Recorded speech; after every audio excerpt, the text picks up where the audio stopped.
ओम शांति। 5 मई 2026 के बाबा के मधुर महावाक्य। बाबा कहते, मीठे बच्चे, सुख शांति का वरदान एक बाप से ही मिलता है, कोई देहधारी से नहीं। बाबा आए हैं तुम्हें मुक्ति, जीवन मुक्ति की राह दिखाने। सुख शांति का वरदान एक बाप से ही मिलता है, कोई देहधारी से नहीं। बाबा आए हैं तुम्हें मुक्ति, जीवन मुक्ति की राह दिखाने। प्रश्न, बाप के साथ जाने और सतयुग आदि में आने का पुरुषार्थ क्या है? बाप के साथ जाने और सतयुग आदि में आने का पुरुषार्थ क्या है? उत्तर, बाप के साथ जाना है तो पूरा पवित्र बनना, सतयुग आदि में आने के लिए और संग बुद्धि योग तोड़ एक बाप की याद में रहना, आत्म अभिमानी जरूर बनना है। एक बाप की मत पर चलेंगे तो ऊंच पद का अधिकार मिल जाएगा। गीत, नयनहीन को राह दिखाओ प्रभु जी। ओम शांति। ये गीत किसने गाया? बच्चों ने, क्योंकि बाप तो एक ही है, उसको ही रचयिता कहा जाता है। रचना रचयिता को पुकारती है।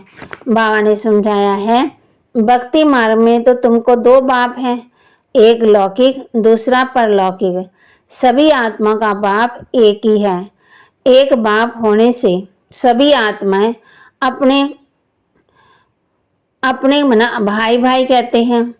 उस बाप को पुकारते हैं, ओ गॉड फादर, ओ परम पिता परमात्मा, रहम करो, क्षमा करो। भक्तों का रक्षक एक भगवान ही है। पहले तो ये समझाना चाहिए कि हमको 2 बाप हैं। अब परलौकिक बाप तो सभी का एक है, बाकी लौकिक बाप हर एक का अलग अलग है। अब लौकिक बाप बड़ा व परलौकिक बाप बड़ा। लौकिक बाप को तो कभी भगवान व परम पिता नहीं कहेंगे। आत्मा का बाप एक ही परम पिता परमात्मा है। आत्मा का नाम कभी बदलता नहीं है, शरीर का नाम बदलता है। आत्मा बिन बिन शरीर ले पाठ बजाती है, अर्थात जन्म लेती है। आखिर भी कितने जन्म मिलते हैं, सो बाप भी आकर समझाते हैं, बच्चे तुम अपने जन्मों को नहीं जानते हो। बाप आते ही भारत में हैं, उनका नाम है शिव। समझते भी हैं शिव परमात्मा है। शिव जयंती व शिवरात्रि भी मनाते हैं। तो वहाँ कहते शिव जयंती व शिवरात्रि भी मनाते।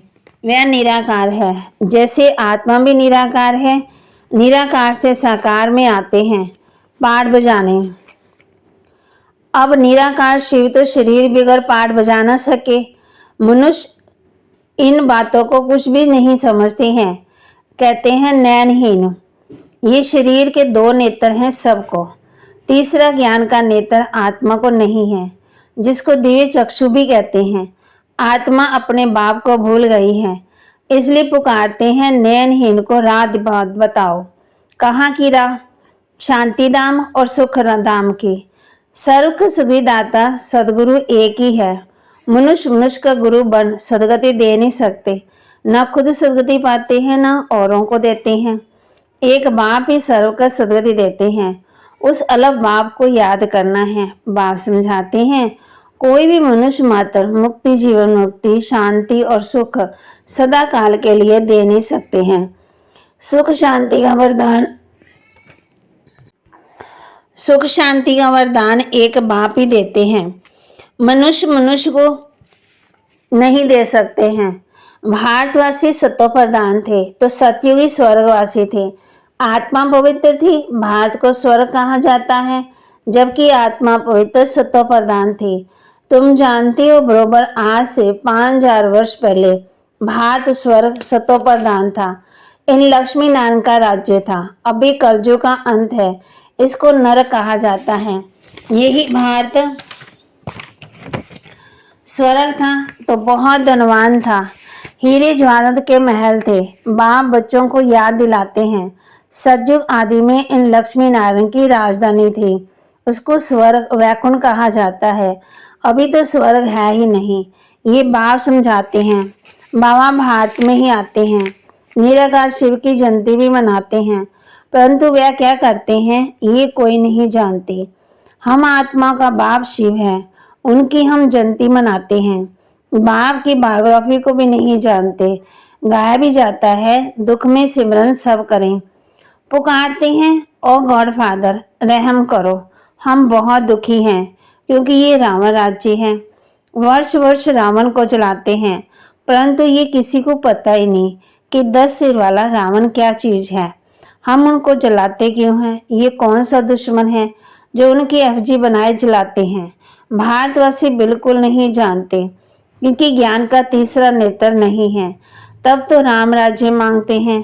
5 विकार स्त्री के, 5 विकार पुरुष में, इसलिए इनको रावण संप्रदाय कहा जाता है।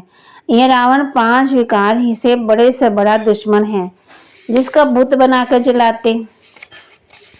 भारतवासियों को ये भी पता नहीं पड़ता कि रावण है कौन जिसको जलाते हैं।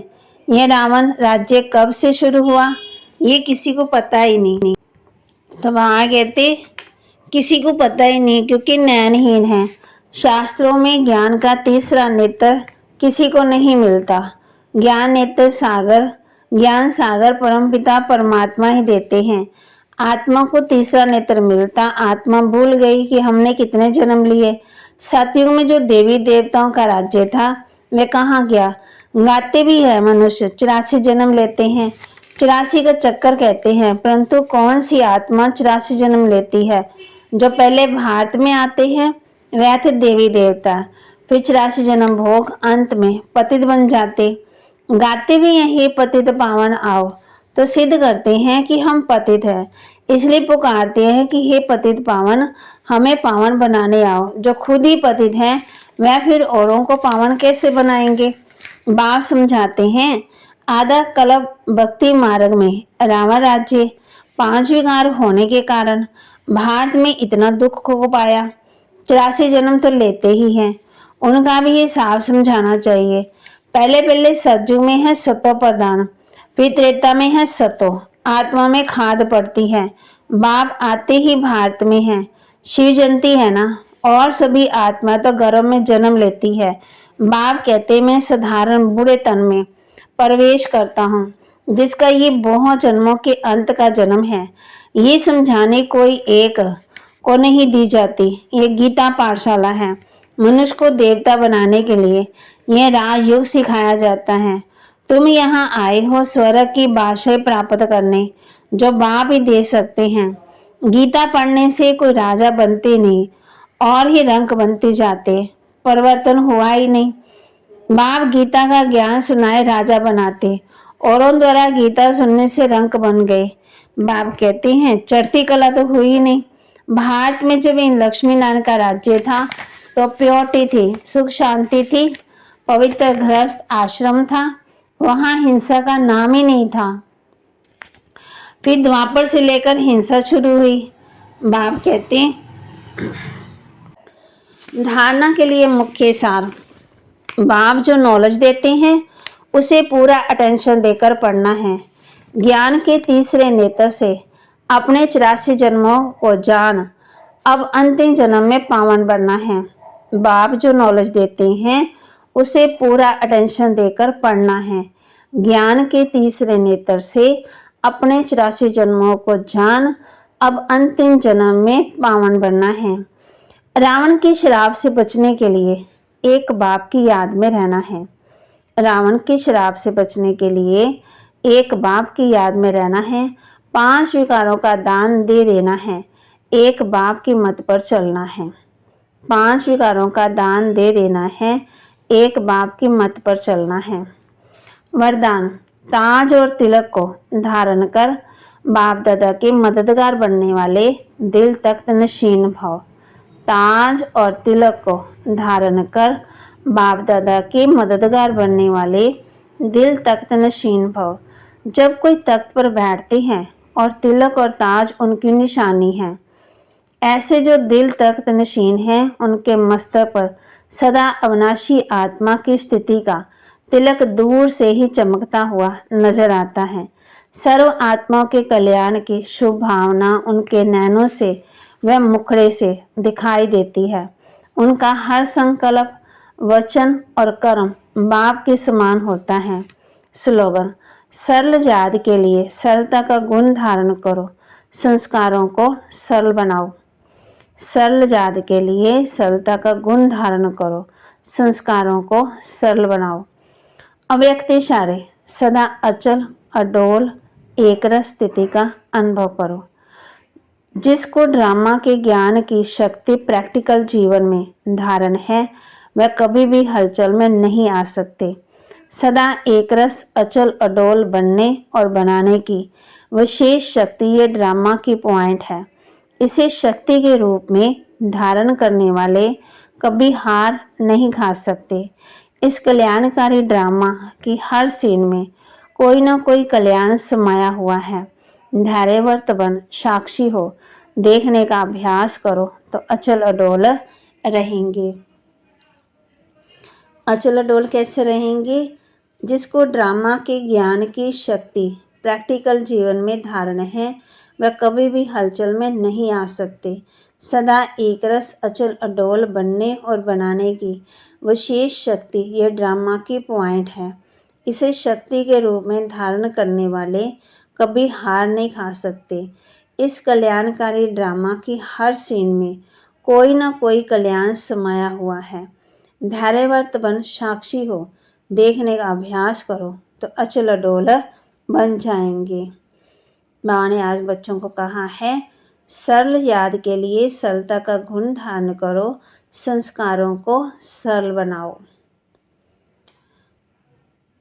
तो बाबा के महावाक्य को लाइक करें, शेयर करें, सब्सक्राइब करें और अपने जीवन में ज़रूर धारण भी करें। गीता नैनहीन को राह दिखाओ प्रभु जी। कौन से नैन? बाबा हम बच्चों को कौन से ज्ञान का? तीसरा ने आत्मा अपने भाव को भूल गई है, इसलिए पुकारते हैं नैनहीन को राह बताओ। कहाँ की राह? शांति धाम और सुख धाम की। सदगति दाता सदगुरु एक ही है, मनुष्य गुरु बन सदगति दे ही नहीं सकते। ना खुद सदगति पाते हैं, ना औरों को दे सकते हैं। एक बाप ही है जो सबको सदगति देते, उस अलग को बाप को याद करना है। ओम शांति। बाबा के महावाक्य को लाइक, शेयर और सब्सक्राइब जरूर करें। ओम शांति।